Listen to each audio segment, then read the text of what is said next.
Coffee with Andy and Tracy. Unless you turn on that beautiful smile, you will not be an angry bird.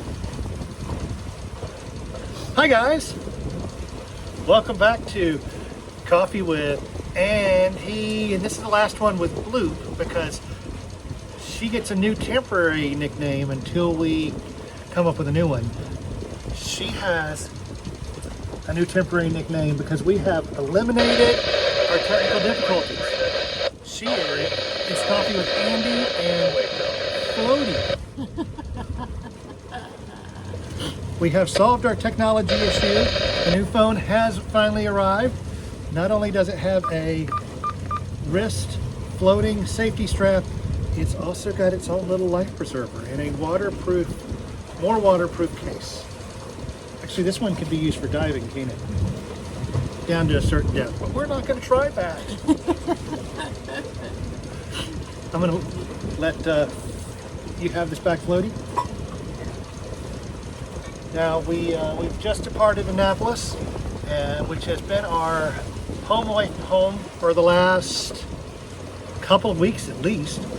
Other than a side trip up to Baltimore, we've really enjoyed Annapolis and all it's had to offer, and we've got to see so many things that I'm going to try to put some little things up in here in a little while, and maybe up here. Oh, we can put something right here, or right here, there.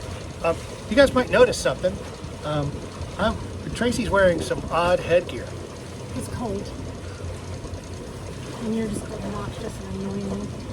That reminds me of that time that we took David, he was the one at the Naval Academy, to the Mexican restaurant. Remember when he was younger? Yep. And the guys were like, it was a mariachi band. Korea, yeah. and Gainesville. Yeah. And you asked him to play Sweet Home Guatemala, and he was so embarrassed, and he goes, "No wonder my mother says you're annoying." I still have that video too. Oh, it was amazing. So we went to a Navy football game last weekend, and I want to say that Go Navy. go Navy, Beat Army. beat Army, and Navy actually holds the record. It's 55-53, and Navy's had a bit of a winning streak lately. In Division I ball, it's really no contest with Navy against other Division I teams just because of the size requirements that their midshipmen have. And after their senior year of football, a lot of them have to lose 100 pounds to qualify to gain satisfactory to gain their commission, which is just crazy. And with Navy, you're not looking at red shirts or 5th or 6th or 7th year collegiate ball players that have just been working the junior college system and working everything else. It's 4 and done, baby. So those guys are beasts in that. I think they're mental beasts. They they practice all week. Scoot over just a bit more. And a lot of weekends they get beat up, but they go right out and they do it again. And it shows the part of the fortitude of what you see with the midshipmen at the academy. I'm wearing my Navy submarine foam hat today because they're going to go play Temple. It's going to be a rousing day on the pitch. Do they call it pitch in football? They don't, but that was the funny part. This morning there were probably 7 regattas going on just outside of the bay, the opening of the Annapolis bay. I don't think they can see. Yeah, other shoulder. The other shoulder. There's just 2, right over there are 2 of the Navy sailboats. And They're so pretty. those boats go out every day. I guess so many of those midshipmen are just addicts to sailing. Once they get it in their blood, they want to go do it as often as they can. We got to see something that I was just flabbergasted at yesterday. We got to see a formal parade and review, and it was the 5th and final for the fall term for the Academy this year. And the whole proceeding is an hour and 5 minutes. You could time that everything from the midshipman that parachuted in and hit, and we got to see the midshipman parachute most days that we were here over the last 2 weeks, which was pretty awesome. So they parachuted in, and then a silent drill team came out and did 10 minutes of routine that was spot on.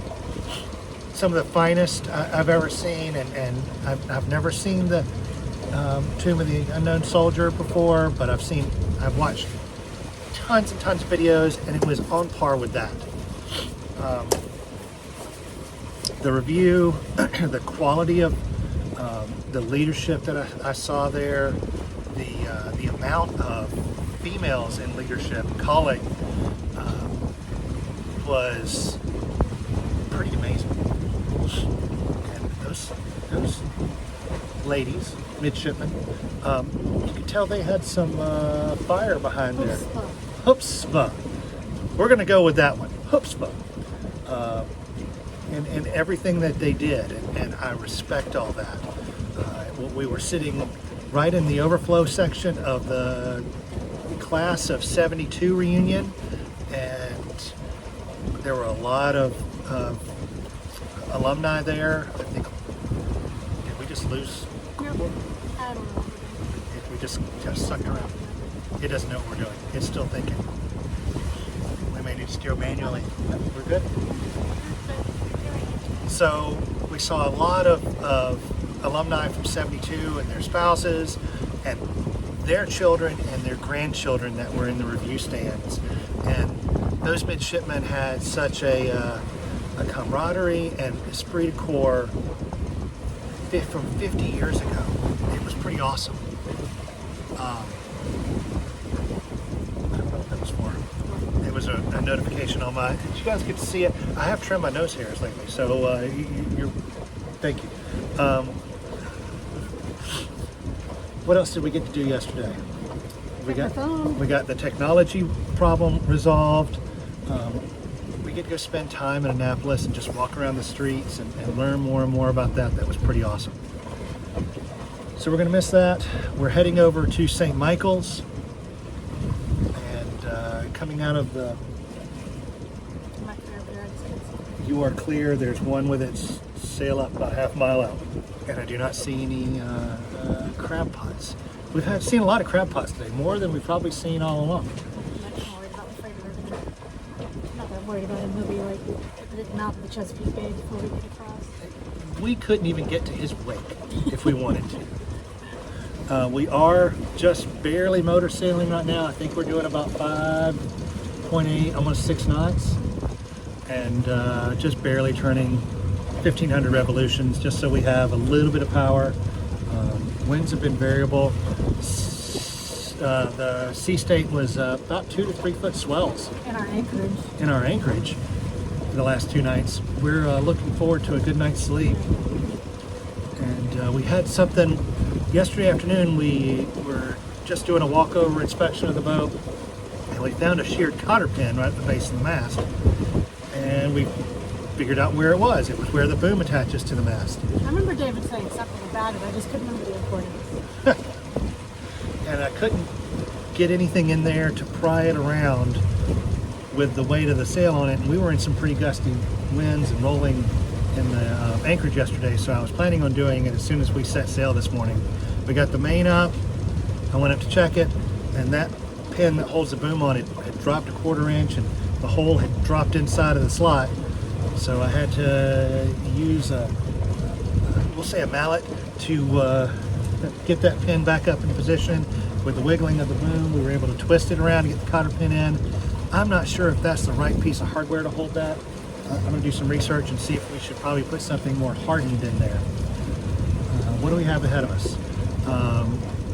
We have to get down through Chesapeake Bay, get down to the bottom, and then make some decisions. You said it's 600 miles from the mouth to Charleston.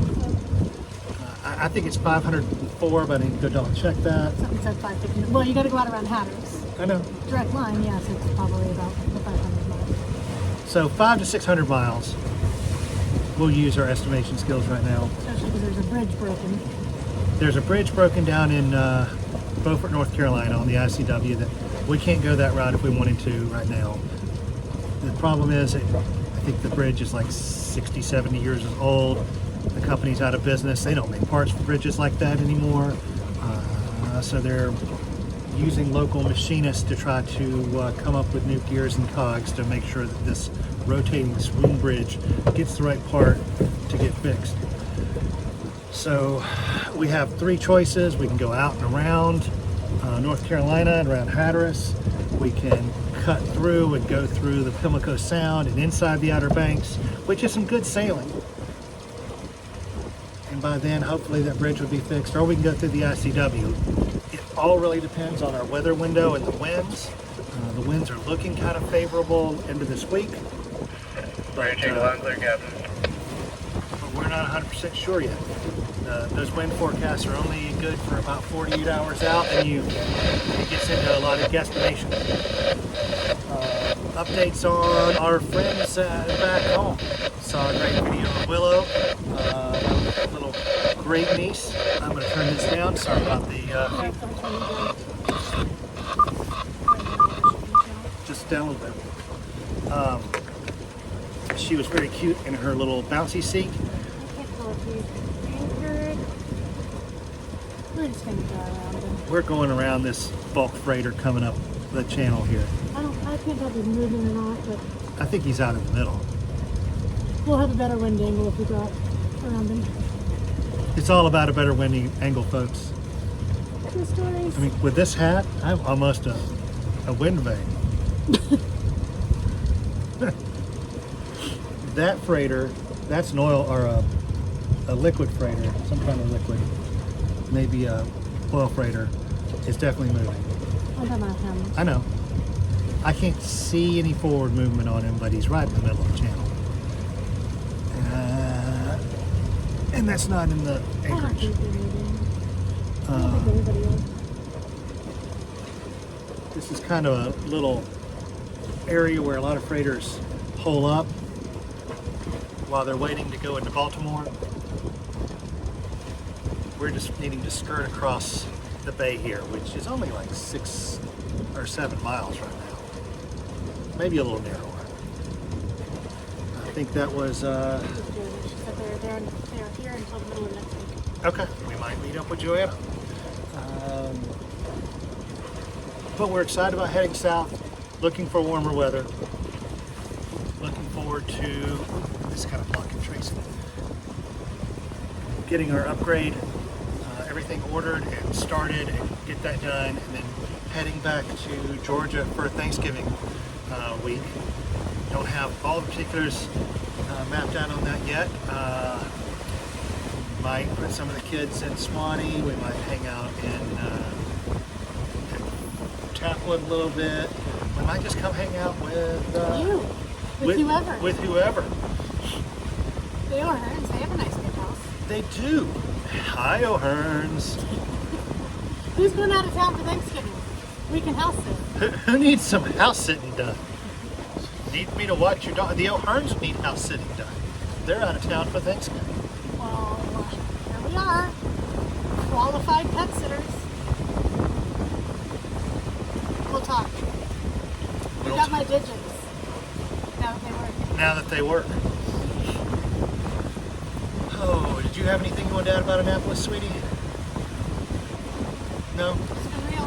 It's been real? It's been fun. It's been cold? It's been real fun. It's been real cold. It's been real cold. It's been a lot of fun. I buy me some winter gloves. My fingertips are still freezing off. I did Now I'm something. in the shade. You are in the shade. I did something while we were hoisting the sails or something. Hit something in my back. So you gotta keep that turned up, because when the freighter says, hey, sailboat, I'm moving. You can say, yeah, so am I. Or something like that. We're on a starboard tack. That's right, I got the right to play. Kinda. If we weren't motoring. Well, anyway, our buddy Bev is back at home at week's end, and we're happy to see that he's doing pretty well. just picked up some speed. What are we doing? I'm liking that. What? You see the way that this thing kind of makes my head tilt over when they cannot be moving.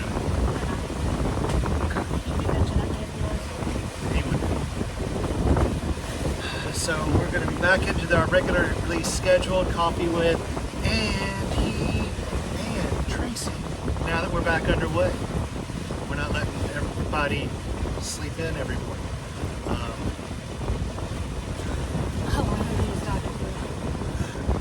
Bev, would that be the Angry Bird? I do my best sleep in the mornings, I'll have you know. That would be the Angry Bird.